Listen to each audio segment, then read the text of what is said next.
হরে কৃষ্ণ কৃষ্ণ কৃষ্ণ হরে হরে। তো ভক্তবৃন্দগণ, আজ 29শে জানুয়ারি বুধবার পালিত হচ্ছে মৌনী অমাবস্যা। হিন্দু ধর্মের একটি অত্যন্ত পবিত্রতম দিন হলো এই মৌনী অমাবস্যা। আপনারা যদি আজকের দিনটিতে অর্থাৎ এই মৌনী অমাবস্যার দিনটিতে বালিশের নিচে এই একটি বিশেষ জিনিস রেখে ঘুমোতে পারেন, তাহলে আপনার জীবন সুখ সমৃদ্ধিতে ভরে উঠবে এবং আপনারা অবশ্যই ভগবান শ্রীবিষ্ণু এবং মা কালীর আশীর্বাদ লাভ করতে পারবেন। তাই অবশ্যই আপনারা ভিডিওটি মনোযোগ সহকারে শ্রবণ করতে থাকুন। আর চ্যানেলটিতে নতুন হয়ে থাকলে দয়া করে চ্যানেলটিকে সাবস্ক্রাইব করবেন, লাইক করবেন। মা কালীর ভক্ত হয়ে থাকলে অবশ্যই কমেন্ট করুন জয় মা কালীর জয়। তাহলে আজকের ভিডিওটি শুরু করা যাক। হিন্দু ধর্মের একটি পবিত্রতম দিন হলো মৌনী অমাবস্যা। এই দিন গঙ্গা স্নানের বিশেষ মাহাত্ম্য রয়েছে। তবে গঙ্গায় যেতে না পারলে অবশ্যই বাড়িতে স্নানের জলের সাথে গঙ্গার জল এবং কালো তিল মিশিয়ে স্নান করতে পারেন। এতেও গঙ্গা স্নানের সমান পুণ্য কিন্তু অর্জিত হয়। মৌনী অমাবস্যার দিনটি বিশেষ মাহাত্ম্যপূর্ণ রয়েছে পুরাণে। বলা হয়ে থাকে এই দিন গঙ্গা, যমুনা এবং অদৃশ্য সরস্বতী নদীর সঙ্গমস্থলে যদি কুম্ভ মেলায় আপনারা স্নান করতে যেতে পারেন, তাহলে তা অত্যন্ত মাহাত্ম্যপূর্ণ। এতে জন্মের সমস্ত পাপ দূরীভূত হয়। মনে করা হয় এই মৌনী অমাবস্যার দিনটিতে যদি ভগবান বিষ্ণু এবং মা কালীর পুজো করা হয়, তাহলে জন্মান্তরের সমস্ত পাপ দূরীভূত হয় এবং অনেক পুণ্য অর্জিত হয়। সমস্ত বাধা বিপত্তি কেটে যায় এবং মা কালী, মা লক্ষ্মী এবং ভগবান নারায়ণের আশীর্বাদ সহজেই লাভ করা যায়। এই দিন অবশ্যই আপনাদের বালিশের নিচে এই একটি বিশেষ জিনিস যদি রাখতে পারেন, তো তাহলে খুবই আপনারা ভালো কিন্তু ফল পেতে পারেন। তার আগে অবশ্যই জানবেন এই দিনটির কেন বিশেষ মাহাত্ম্যপূর্ণ আর এই দিনে কি কি বিশেষ ঘটনা ঘটেছিল, যার ফলে এই দিনটিকে মৌনী অমাবস্যা ব্রত হিসাবে সকলের কাছে প্রচারিত হলো। বন্ধুরা, আজকের এই মৌনী অমাবস্যার ব্রত কথা প্রথমে আপনার সামনে তুলে ধরছি। অনেক কাল আগে এক গোয়ালিনী আরেকজন ব্রাহ্মণী বাস করতো এক গ্রামে। তারা দুজনে খুব ভালো বন্ধু ছিল। তারা একে অপরকে ছেড়ে থাকতে পারতো না। ব্রাহ্মণী ছিল গরিব, দুঃখী এবং তার কোনো পুত্র সন্তান ছিল না। তার শুধু একটি কন্যা সন্তান ছিল। অন্যদিকে গোয়ালিনী ছিল ধন, ঐশ্বর্য, সমৃদ্ধিতে ভরপুর এবং তার পুত্র সন্তান, স্বামী সমস্ত কিছুই ছিল। একদিন ব্রাহ্মণীর বাড়িতে একটি ভিক্ষুক ভিক্ষা নিতে এলো এবং ব্রাহ্মণীর কন্যাটি ভিক্ষুকটিকে ভিক্ষা দিতে যায়।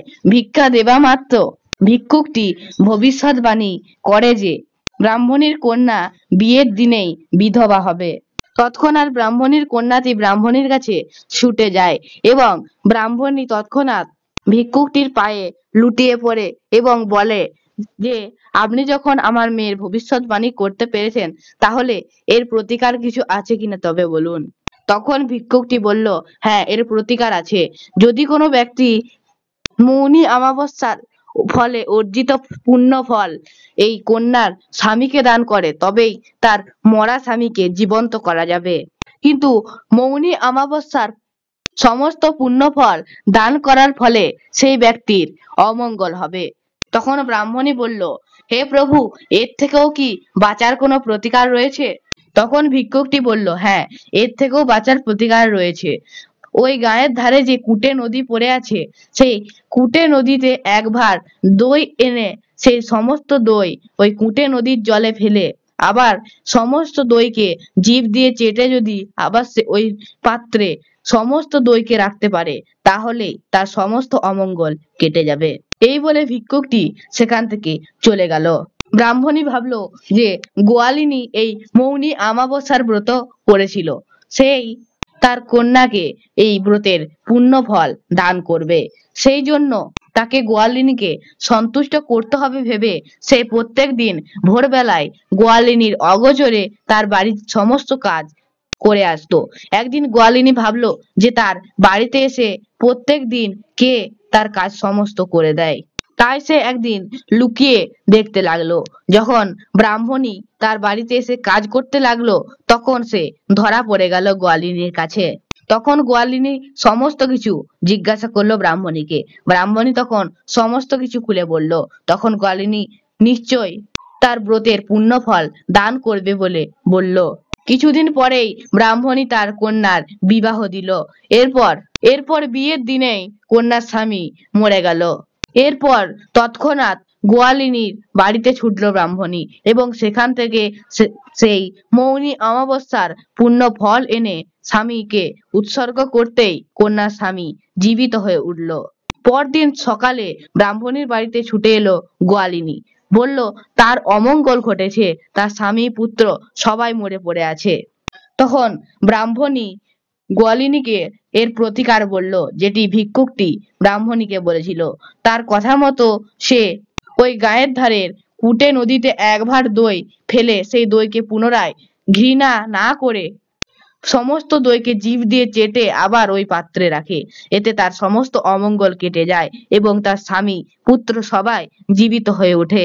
এরপর ওই কুটি থেকে অর্থাৎ কুটে নদী থেকে ভগবান নারায়ণ বেরিয়ে এলেন, বললেন আমি তোমাদের পরীক্ষা নিচ্ছিলাম, তোমরা পরীক্ষায় উত্তীর্ণ হয়েছো, তোমাদের আশীর্বাদ করি, তোমাদের মঙ্গল হোক। এই বলে ভগবান নারায়ণ অন্তর্ধান করলেন। এই মৌনী অমাবস্যার ফলে তাদের পুণ্য অনেক পরিমাণে অর্জিত হলো। তারা সুখে সমৃদ্ধিতে বাস করতে লাগলো এবং তারা চারিদিকে এই মৌনী অমাবস্যার প্রচার করতে শুরু করলো। সেই থেকেই এই মৌনী অমাবস্যার প্রচার হিসেবে জানা যায়। বন্ধুরা, আপনাদের আজকের দিনে এই মৌনী অমাবস্যার ব্রতকথা শ্রবণের ফলে কোটি কোটি পাপ বিনষ্ট হলো এবং আপনাদের অধিক পরিমাণে পুণ্য অর্জিত হলো। বন্ধুরা, এরপর আসি আজকের মূল পর্বটিতে, অর্থাৎ জেনে নেব বালিশের তলে এই দিনে কোন একটি বিশেষ জিনিস রেখে আপনাদের ঘুমাতে হবে।